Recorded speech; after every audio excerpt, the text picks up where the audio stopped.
A very good morning to all. Today, we are going to discuss a new topic, and that is about motion.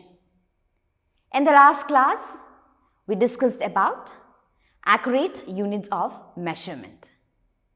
So moving on to today's topic, that is about motion.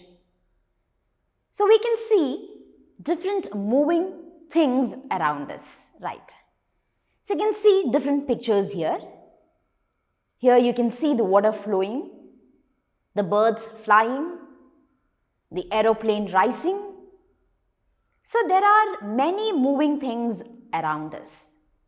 So we can say motion is everywhere around us. The plants that move towards sunlight, the animals that move from one place to another, the leaves falling from the tree, all these are said to be in motion. So what is motion? When an object changes its position with time, it is said to be in motion. So what is motion? When an object changes its position with time, then it is said to be in motion. So let me give you an example. Imagine a ball which is moving from point A to point B. So, it is changing its position with time. So, here the time also changes along with its position. As the position of the ball changes, its time also changes, which is said to be in motion. So, when an object changes its position with time, it is said to be in motion. Then, what about when there is no change in position? Then, it is said to be in rest. When there is no change in position, it is said to be in rest. You can take page number 137, and there is a picture given. So, another important thing is that motion of an object can be in a straight line or can be in a random path. So, if you closely observe this picture in page number 137, here you can see the motion of these objects. They have been marked in dotted lines. So, just now we discussed that motion of an object can be in a straight path or can be in a random path. So, if you closely observe the motion of birds, the movement of birds, they are in straight path. Then what about the leaves? The motion of the leaves falling from the tree, that is in random path.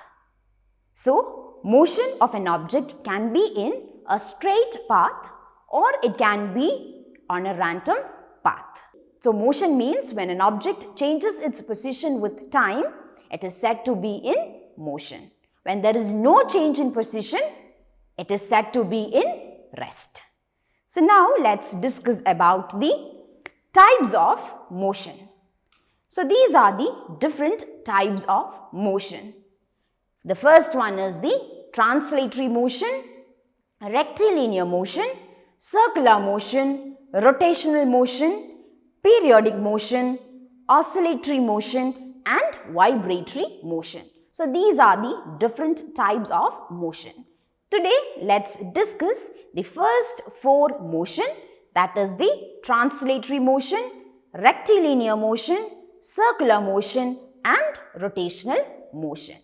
So starting with the first type of motion, that is the translatory motion. So what is translatory motion? It is the motion in which all points of a moving body move uniformly in the same line or direction. So, it is a motion in which an object that moves uniformly in the same line or direction. That is said to be translatory motion, where the object moves as a whole and all paths covers the same distance at same interval of time. That is said to be translatory motion. So here you can see an example. The train moving on its track, which is an example for a translatory motion, where the train is moving in the same line or same direction. So, that is said to be in translatory motion. So, what is translatory motion? It is the motion in which all points of a moving body move uniformly in the same line or direction. It is where the object as a whole and all parts, it covers the same distance at same interval of time. For example, the moving of train on its track. This is an example for translatory motion. Which is the next type of motion? The next type of motion, that is rectilinear motion. So what is rectilinear motion? It is the type of motion where the objects move along a straight line. It is the motion in which the object moves along a straight path. So if you see the word rectilinear, the word line is there in the word rectilinear, line, where the objects moves along a straight path. So here you can see an example.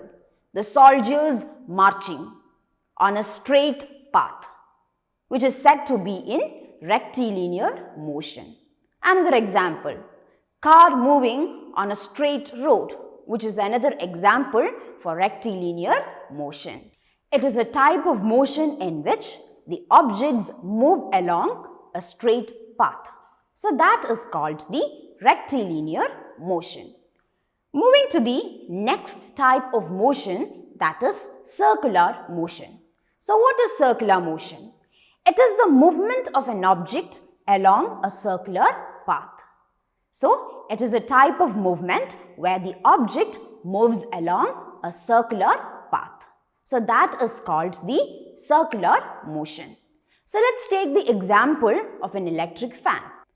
Is the electric fan undergoes circular motion? So the whole electric fan does not undergo circular motion. So let's first only consider the motion of a point on one of its blade.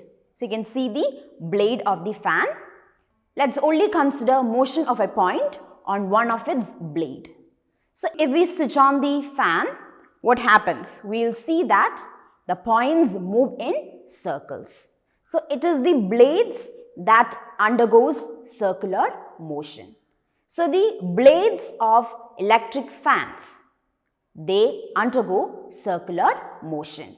They are said to be in circular motion. It is the movement of an object along a circular path. So, circular motion means when an object moves along a circular path, it is said to be in circular motion. And one example is that the blades of electric fans. The blades of electric fan, it undergoes circular change, where it moves in circles. It moves along a circular path. Moving to the next type of motion, that is rotational motion. So what is rotational motion? It is the motion of a body around a fixed line. So just now we discussed about circular motion. In that we learned that the whole fan, the whole electric fan does not undergo circular motion. Only the blades of electric fan undergoes circular motion. So what about the movement of fan? What type of motion is that? It is rotational motion. It is the motion of a body around a fixed line. So if you closely observe this picture, you can see a road here, which is the axle, and the fan is spinning around the axle. Understood? Here the fan, the whole fan is spinning around this axle, which is said to be in rotational motion. That type of motion, we call it as rotational motion. So what is the difference between circular motion and rotational motion? In rotational motion, there is an axis that is going through the object.